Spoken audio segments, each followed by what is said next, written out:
Hi, I'm Marty Makary. I'm here with Dr. Eric Feigl-Ding, and he is a epidemiologist and a scientist at the Federation of American Scientists. Eric, thanks for being with us. Thank you. Happy to be here. Eric, you've done a lot of work on COVID, read a lot of stuff. You're very active on Twitter, and I think a lot of people have really come to listen to what you have to say because you've been right on a lot of stuff.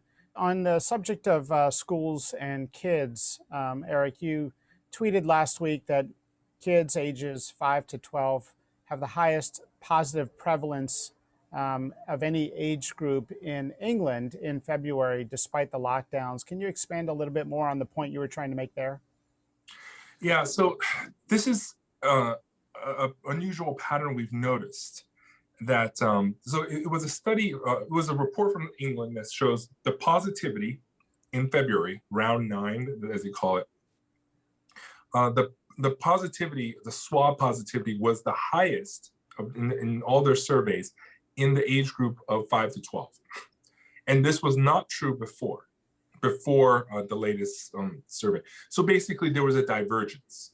And when over time, whenever there's a divergence of a trend in which the lines are no longer parallel, but diverging, there's a reason. And, school reopening is one reason, but I think B117 variant is another. There's a lot of evidence of outbreaks.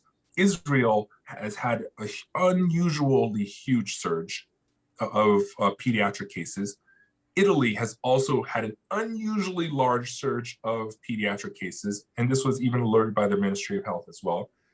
Denmark has outbreaks, Canada has outbreaks, Japan has outbreaks, all among children. And just today, the French data, latest French data also shows that B117 prevalence is the highest in children. There is something going on. B117 increases viral load. And previously, we think a lot of kids' cases were underreported and underdiagnosed. This is a well-known phenomenon. In Mississippi, it was 68x underdiagnosed back in last May. By September, it was still 12x underdiagnosed for kids in terms of diagnosis infection ratio.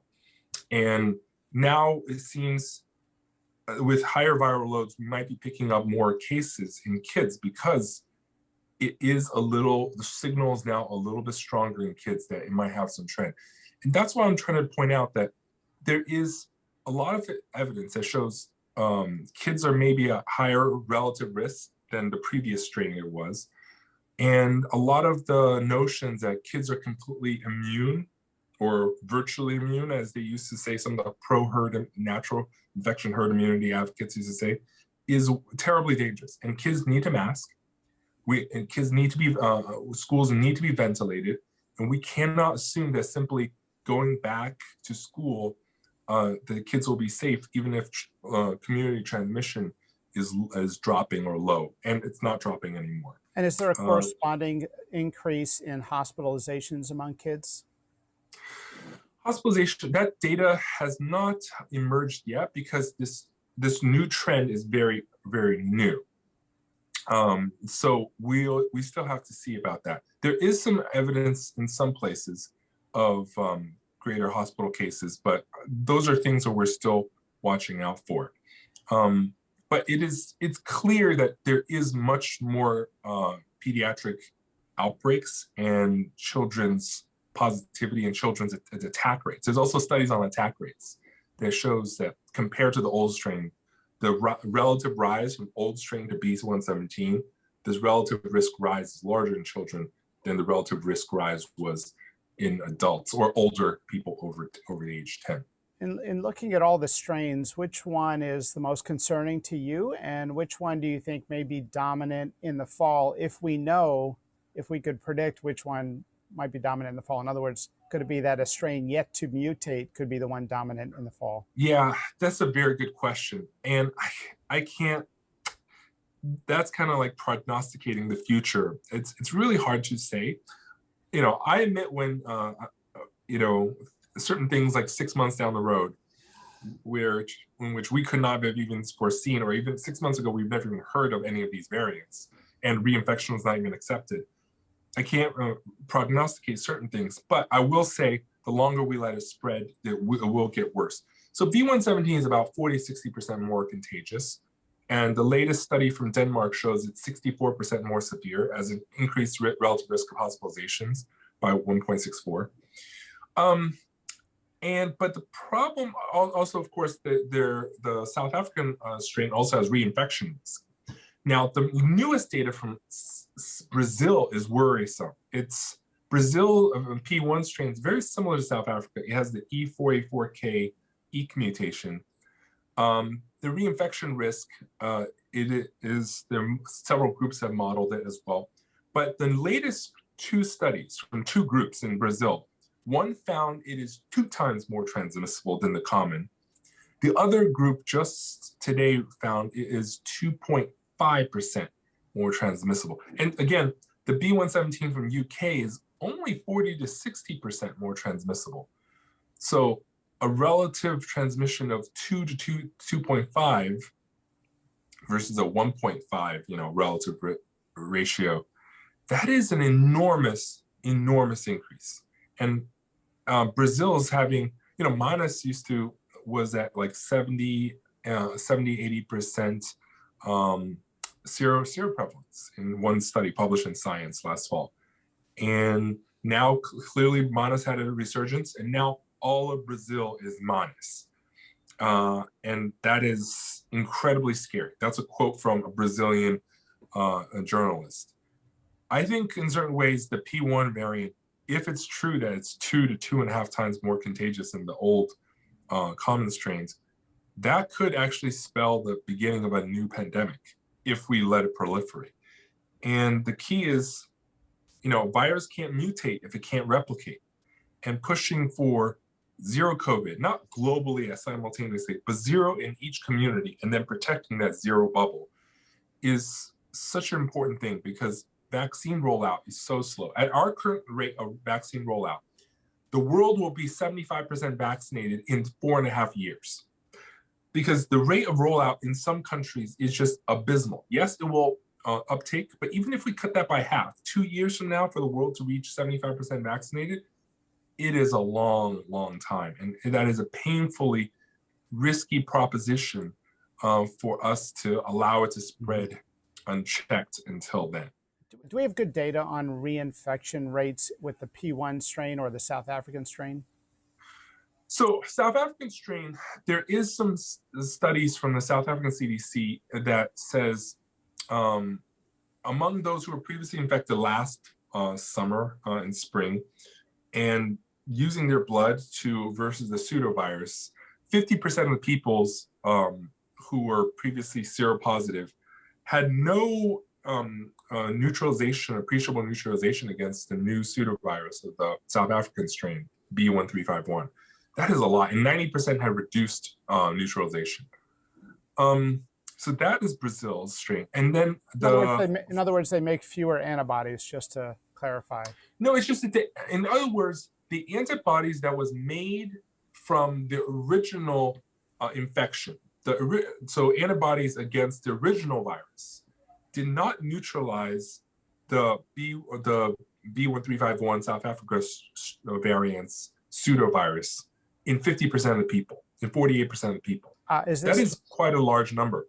Is this a study from David Ho at Columbia University you're referring to? David Ho's group found about like 6-fold lower neutralization for so B1351, the South Africa strain, and then about 1.5 to 2-fold less for the B117 UK one. But what we've noticed is that it's not a direct correlation. You don't take the vaccine efficacy and divide it by those ratios. The British B117 variant responds pretty well to the vaccines, and it doesn't seem that much reinfectious. But the South African one, we do have some information. And the latest models from Brazil shows one group puts it at 5% reinfection risk, another puts it at 15 to 60% reinfection risk, with a very broad range. Yeah. So, but it definitely does seem that there is a reinfection likelihood with the South Africa and Brazil variants. And I take it the case fatality rate among those reinfected, that data is not very mature yet. Would that be a fair assumption? So the case fatality rate, by the way, the case fatality rate changes a lot. Even for the old variant, before we enter the era of the new variants, for the old common strain, in last March in the US, the hospitalization fatality ratio, for example, was about 22% of those hospitalized died in March of last year in the US.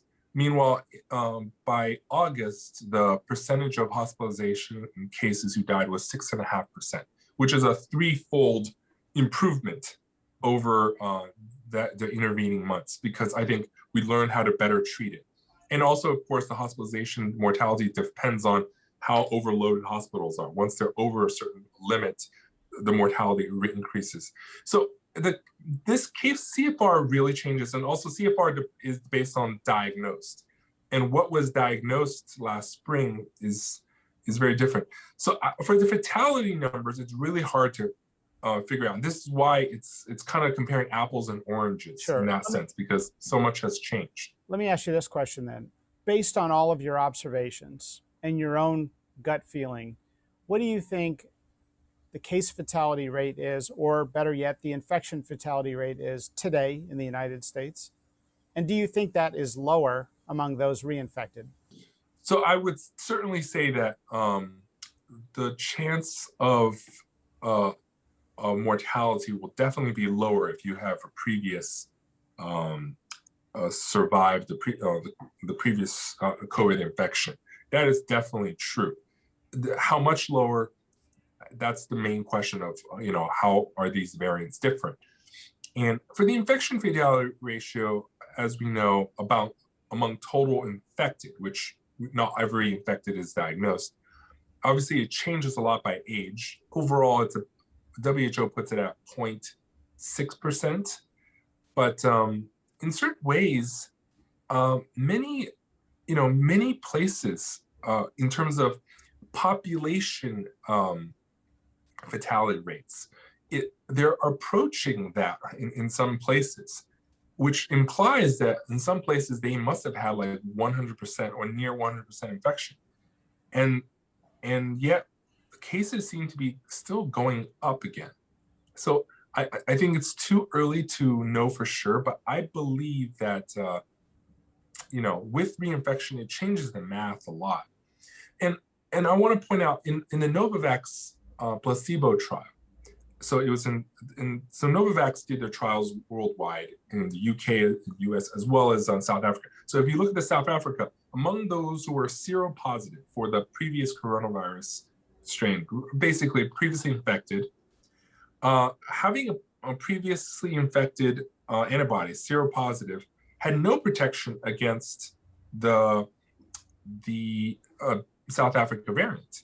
So this is a placebo group, so the vaccine is not part of it. But those they had the exact same incidence of mild and moderate infection as those who were seronegative for previous infection, and they had the exact same seroprevalence for severity. If anything, the seropositive ones were actually a teeny tiny higher, non-significantly. But it doesn't seem like it protected you that much or at all for reinfection against the new South African strain. And that's kind of worrisome. This is why I don't want to put a hard number. But right now, we are seeing signals that this previous being seropositive did not give you any protection whatsoever against the South Africa variant, at least. You've not been anti-school opening. You've been pro-safe school opening. What do you think of the new CDC guidelines, Eric? Yeah, I think that is a very key nuance. I think it is safe to go back to school if you make it safe and airborne transmission cognizant, that this virus is airborne, the aerosols build up in a room.